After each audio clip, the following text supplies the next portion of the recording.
လူတွေဟာရောက်ပြီးရောက်ရရောက်သွားပြီးသွားရသွားလာမိလာရကလာလူတွေဟာတူရာစုလိုက်မယ်ဆိုလို့ရှိရင်၄မျိုးရှိတယ်လို့ဝေဖန်ပိုင်းချပြီးတော့မြတ်စွာဘုရားဟောတာသူရှုထောင့်နဲ့သူမြတ်စွာဘုရားဝေဖန်ပြတာပေါ့ဟုတ်လားအဲ့ဒါကျောင်းတော်ကိုရောက်လာတဲ့ကောသလမင်းကြီးကိုမြတ်စွာဘုရားဟောတာကအဲ့ဒီတရားလေးကဘယ်လိုဟောတုံဆိုတော့မင်းကြီးတဲ့ဟောဒီလောကကြီးမှာပုဂ္ဂိုလ်၄မျိုးရှိတယ်နံပါတ်1တမောတမပရာယနာပုဂ္ဂိုလ်တဲ့ဟုတ်လားပါဠိလိုလေးပြောတယ်နော်တမောတမပရာယနာတမောတမပရာယနာဆိုတာကအမှောင်တွေကလာပြီးတော့အမှောင်တွေကိုပဲသွားမဲ့ပုဂ္ဂိုလ်လာရလည်းမကောင်းဘူးလာရလည်းမကောင်းဘူးပေါ့တော့လာခဲ့တဲ့နေရာကလည်းမကောင်းတဲ့နေရာကလာတယ်ပြီးရင်မကောင်းတဲ့နေရာကိုသွားမယ်ပေါ့တမောတမပရာယနာပုဂ္ဂိုလ်တဲ့ဟောနောက်ဒုတိယတမောဇောတိပရာယနာပုဂ္ဂိုလ်တဲ့တမောဇောတိပရာယနာဆိုတာအမှောင်ကနေလာပြီးတော့အလင်းကိုသွားမယ်ပုဂ္ဂိုလ်ပေါ့ဟုတ်လားနောက်ဦးဇင်းတို့တတိယပုဂ္ဂိုလ်ကဘယ်လိုပုဂ္ဂိုလ်လဲဆိုတော့ဇောတိတမပရာယနာပုဂ္ဂိုလ်တဲ့နောက်အလင်းကနေလာပြီးတော့အမှောင်ကိုသွားမဲ့ပုဂ္ဂိုလ်နောက်၄ခုမြောက်ပုဂ္ဂိုလ်က၄ခုမြောက်အမျိုးအစားကဇောတိပရာယနာပုဂ္ဂိုလ်တဲ့နောက်အလင်းကနေလာပြီးတော့အလင်းကိုသွားမဲ့ပုဂ္ဂိုလ်ဆိုပြီးတော့တတ္တဝါတွေကိုတူရာဆုလိုက်လို့ရှိရင်အဲ့ဒါလိုပုဂ္ဂိုလ်ဘယ်နှမျိုးထွက်လာတော့၄မျိုးထွက်လာတယ်တဲ့အဲ့ဒီမှာမြတ်စွာဘုရားကအသေးစိတ်ဥပမာဥပမေယနဲ့ဆက်ပြီးတော့ပြောပြတယ်မင်းကြီးတဲ့နံပါတ်1ဓမ္မောဓမ္မပရာယနာပုဂ္ဂိုလ်ဆိုတာဘယ်လိုပုဂ္ဂိုလ်တုံးဆိုရင်တဲ့ဟောဒီလောကကြီးမှာတချို့သောပုဂ္ဂိုလ်တွေဟာသူ့ရဲ့ဘဝအနေအထားကိုကြည့်လိုက်လို့ရှိရင်အလွန်မှဆင်းရဲတယ်ပေါ့နော်မပြည့်စုံတဲ့မကြွယ်ဝတဲ့စာဝတ်နေရေးကိုအလွန်ပင်ပန်းပန်းရုန်းကန်ရတဲ့အနေအထားရုပ်ရည်ကိုကြည့်လိုက်မယ်ဆိုလို့ရှိရင်လည်းပဲရုပ်ရည်ဟာအလွန်တရာမှဆိုးဝါးတဲ့အနေအထားအခြေလက်အင်္ဂါတစ်ခါတလေမပြည့်စုံတာမျိုးအဲ့လိုမျိုးအစသာအရာရာပိုင်ဆိုင်မှုအရာရောလူရဲ့အဆင့်အတန်းအရာရောအလွန်တရာမှနှိမ့်ကြတဲ့နှိမ်ပါတဲ့ပုံကိုယ်တွေပေါ့ဟုတ်လားအဲ့လိုဖြစ်နေပေမဲ့လို့သူလွန်လွန်စေသူ့ရဲ့ကာယကံမှုဝစီကံမှုမနောကံမှုအလုတ်တွေအပြောတွေအတွေးတွေဆိုတဲ့ဒီကံတရားတွေကိုဝေဖန်ကြည့်လိုက်တော့လည်းပဲသူပါတွေလှုပ်တုံဆိုတော့မကောင်းတာတွေကိုလှုပ်တယ်မကောင်းတာတွေကိုပြောတယ်မကောင်းတာတွေကိုတွေးတယ်ယုံကြည်မှုတရားတရားမရှိဘူးနှမျောတယ်စိတ်နေတယ်ဝန်တိုးတယ်မနာလိုအိတ်သားများတယ်ဟုတ်လားအဲ့လိုမျိုးစင်ကြယ်တဲ့အယူအဆမရှိဘူးမြင့်မြတ်တဲ့အတွေးခေါ်မရှိဘူးအဲ့ဒီလိုပုဂ္ဂိုလ်မျိုးဟာအဲ့လိုကာယကံမှုဝစီကံမှုမနောကံမှုကံသုံးပါးမစင်ကြယ်မတန့်ရှင်းတဲ့အတွက်ကြောင့်ဒီဘဝတည်လို့ပျက်စီးတဲ့နောက်မှာလည်းပဲသူဟာယုံညံ့တဲ့ပူလောင်တဲ့ဆင်းရဲတဲ့ဘဝတွေကိုရောက်သွားတယ်တဲ့အဲ့ဒီလိုပုဂ္ဂိုလ်မျိုးကိုအဲ့ဒါမြတ်စွာဘုရားကတမောတမပရာယနာပုဂ္ဂိုလ်အမှောင်တွေကလာပြီးတော့အမှောင်တွေပဲထိုးပြီးတော့ဆင်းသွားတာဟုတ်လားအမိုက်တိုက်တစ်ခုကနေအမိုက်တိုက်တစ်ခုကိုကူးသွားသလိုမျိုးလို့မြတ်စွာဘုရားသူ့ရဲ့လမ်းခီးကိုဝေဖန်တာဟုတ်လားအမိုက်တိုက်တစ်ခုကနေအမိုက်တိုက်တစ်ခုကိုကူးသွားသလိုမျိုးနောက်မစင်အညစ်အကြေးရှိတဲ့နေရာတစ်ခုကနေမစင်အညစ်အကြေးရှိတဲ့နေရာတစ်ခုကိုကူးသွားသလိုမျိုး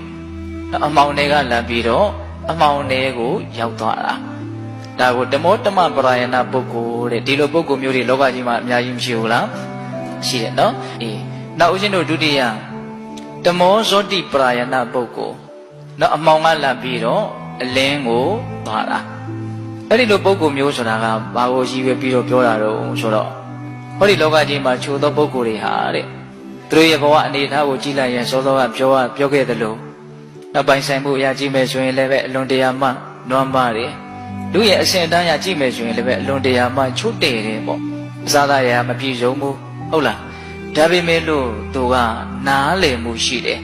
ဘဝနဲ့ပတ်သက်ပြီးတော့လောကနဲ့ပတ်သက်ပြီးတော့ဘယ်လိုနေရမယ်ထိုင်ရမယ်ကြင်ကြံကြိုးကိုအထောက်ရမယ်ဆိုတာကိုမှန်မှန်ကန်ကန်သူသိတယ်ယုံကြည်မှုတရားတရားရှိတယ်ဟုတ်လားအဲ့လိုမြင့်မြတ်တဲ့စိတ်ဓာတ်ရှိတဲ့အတွက်ကြောင့်သူ့ရဲ့လုပ်ရက်တွေဟာကောင်းသောလုပ်ရက်တွေပဲများတယ်သူပြောတာတွေဟာအတိတ်ပဲရှိတာကောင်းတာတွေပဲများတယ်သူ့ရဲ့အတွေးတွေဟာအလွန်မြင့်မြတ်တဲ့အတွေးတွေသာဖြစ်တယ်ပေါ့အဲ့လိုကာယကံမှုဝစီကံမှုမနောကံမှုနောက်ကံသုံးပါးကိုပြုလုပ်တဲ့အခါမှာအလွန်တရာမှတန့်ရှင်းအပြစ်ကင်းစင်ကြယ်တဲ့ကံတရားတွေကိုသူပြုလုပ်နိုင်စွာရှိတယ်ပေါ့ပြောရရင်ဘဝမှာအပြစ်ကင်းနေနိုင်တယ်ပေါ့ဟုတ်လား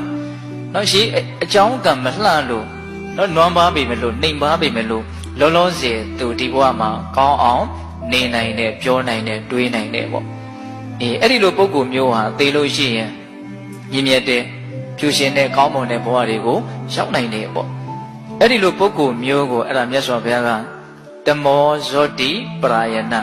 နော်အမှောင်ကလာပြီးတော့အလင်းကိုသွားမဲ့ပုဂ္ဂိုလ်လို့အဲ့လိုနာမည်တက်တယ်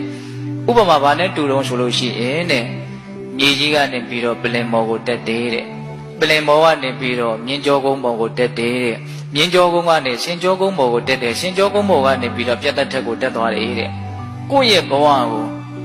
နော်အရှင်အတန်းမြင့်မားအောင်လုံနိုင်ကြတဲ့ပုဂ္ဂိုလ်တွေပေါ့နော်အဲ့ဒါကိုဗါတဲ့တော့တမောဇောတိပရာယနာပုဂ္ဂိုလ်လို့မြတ်စွာဘုရားပြောတယ်ဇောတိတမပရာယနာပုဂ္ဂိုလ်ဇောတိတမပရာယနာနော်အလင်းကနေလာပြီးတော့အမောင်ကိုသွားတာအဲ့ဒီလိုပုဂ္ဂိုလ်တွေဆိုတာကဘယ်လိုပုဂ္ဂိုလ်မျိုးကိုပြောတာတုံးဆိုတော့ဟောဒီလောကကြီးမှာတချို့သောပုဂ္ဂိုလ်တွေဟာဘဝအကျိုးပေးအကြောင်းတရားကောင်းခဲ့တယ်ပေါ့ပစ္စည်းဥစ္စာဆိုရင်လည်းပြည်စုံတဲ့ဂုဏ်လုံးနဲ့ကျွဲဝတယ်ဟုတ်လားစားရည်ဝေးရည်နေရည်ဘာမှပူပင်စရာမရှိဘူးရုပ်ရည်အနေနဲ့လည်းပဲအလွန်တရာမှတင်တော့တင်တယ်ရှိတယ်ပညာရည်ချင်းတွေလည်းပဲတက်ကြွနေအစဉ်အတန်းမြင့်မားစွာနေထိုင်ခွင့်ရှိကြတယ်ပေါ့ဟုတ်လားဒါပေမဲ့လို့သူ့ရဲ့ကာယကံမှုဝစီကံမှုမနောကံမှုကိုဝေဖန်ကြည့်လိုက်တော့အပြစ်မကင်းတာတွေမကောင်းတာတွေကိုလုပ်တယ်အပြစ်မကင်းတာတွေမကောင်းတာတွေကိုပဲပြောတယ်နော်အပြစ်မကင်းတာတွေမသိတော်တာတွေယုံညံ့တာတွေကိုပဲတွေးတယ်အဲ့လိုကံသုံးပါးအမှုအရာဟာအလွန်တရာမှအောက်တန်းကျတဲ့အတွက်ကြောင့်အဲ့ဒီပုဂ္ဂိုလ်သိပြီးတဲ့နောက်မှာယုံညံ့တဲ့ပူလောင်တဲ့ဘဝတွေကိုရောက်သွားတယ်တဲ့အဲ့ဒါအလင်းကလာပြီးတော့အမှောင်ကိုသွားတဲ့ပုဂ္ဂိုလ်တဲ့နော်လာရာလေးကတော့မဆိုးပါဘူးလာရာကတော့တော်တော်အယုတ်ဆိုးသွားတယ်ပေါ့ဟုတ်ရဲ့လားအေးလာတာကတော့အလင်းကလာတာပဲအကြောင်းတရားတွေကောင်းခဲ့တယ်ပေါ့သို့တော့အနာဂတ်အကျိုးတရားအတွက်ပြစ္ဆုတ်ပံအကြောင်းတရားတိဆောက်တဲ့နေရာမှာအလွန်တရာမှညံဖြင်းသွားတယ်ပေါ့ဟုတ်လားဒါကြောင့်အလင်းကနေလာပြီးတော့အမောင်ကိုရောက်သွားဥပမာဘာနဲ့တူတုံးဆိုလို့ရှိရင်ပြတ်သက်ထက်ကနေပြီးတော့စင်ကြောကုန်းပေါ်ကိုဆင်းတယ်စင်ကြောကုန်းကနေမြင်းကြောကုန်းကိုဆင်းတယ်မြင်းကြောကုန်းကနေပလင်ကိုဆင်းတယ်ပလင်ကနေမြေကြီးပေါ်ဆင်းသွားတယ်တဲ့မြတ်စွာဘုရားပေးတဲ့ဥမာနော်အေးအဲ့ဒါဘာလဲတုံးများအလင်းကလမ်းပြီးတော့အမောင်ကိုသွားမှာနောက်ဦးဇင်းတို့သရုတ်ထမြောက်ပုဂ္ဂိုလ်ဇောတိပရာယနာပုဂ္ဂိုလ်နော်အလင်းကလမ်းပြီးတော့အလင်းကိုသွားမှာအလင်းကလမ်းပြီးတော့အလင်းကိုသွားတယ်ဆိုတဲ့ပုဂ္ဂိုလ်အမျိုးအစားကမင်းကြီးတဲ့ဟောဒီလောကကြီးမှာတချို့သောပုဂ္ဂိုလ်တွေဟာဘဝအကျိုးပေးကံတရားအကြောင်းတရားတွေအလွန်တရာမှကောင်းတယ်ဒါကြောင့်ပိုင်ဆိုင်မှုအရာရောရုပ်ရည်အရာရောတက်ကြွမှုအရာရောအစသာရရအစဉ်ပြေကြတယ်ကောင်းမွန်ကြတယ်ပေါ့အဲ့ဒီလိုကောင်းတယ်လို့ပဲပြစ္ဆုတ်ပံသူ့ရဲ့ကံတရားကိုဝေဖန်ကြည့်လိုက်တော့လုပ်တဲ့အလုပ်ကလည်းအကောင်းပြောတဲ့အပြောကလည်းအကောင်းတွေးတဲ့အတွေးကလည်းအကောင်းနောက်ကံသုံးပါးကိုအစဉ်အတန်းမြင့်မားအောင်သူတိဆောက်နိုင်တယ်ပေါ့နောက်ကိုယ့်ရဲ့ဘဝတကယ်တမ်းကဘဝဆိုတာဒီကံသုံးပါးကိုလှုပ်ရင်းနဲ့အချိန်ကုန်နေကြတာပဲလေဟုတ်လားကာယကံမှုဝစီကံမှုမနောကံမှုအနည်းဆုံးမနောကံမှုကတော့ဒကာတော်တို့ဦးဇင်းတို့အချိန်နဲ့အမျှဖြစ်နေတယ်လို့မဆိုနိုင်ဘူးလားဆိုနိုင်တယ်နော်အေးအဲ့ဒီကံသုံးပါးကိုကြည့်လိုက်တော့သူ့ရဲ့ကံသုံးပါးကအရှင်အတန်းမြင့်မားတယ်ပေါ့ပြည့်ကင်းတာတွေကိုလုံနိုင်ပြောနိုင်တွေးနိုင်တယ်အဲ့ဒီလိုပုဂ္ဂိုလ်မျိုးဟာခန္ဓာကိုယ်ပျက်စီးလို့သိဆုံးတာရဲ့အခြားမဲ့မှာအင်မတန်အရှင်တန်းရှိတဲ့အေးချမ်းတဲ့မြင့်မြတ်တဲ့ဘဝကောင်းတွေကိုရမ်းသွားတယ်ပေါ့အဲ့ဒါဟာဇောတိပရာယနာအလင်းကလာပြီးတော့အလင်းကိုသွားတာဟုတ်လားလာရလဲကောင်းတယ်လာရလဲကောင်းတယ်ပေါ့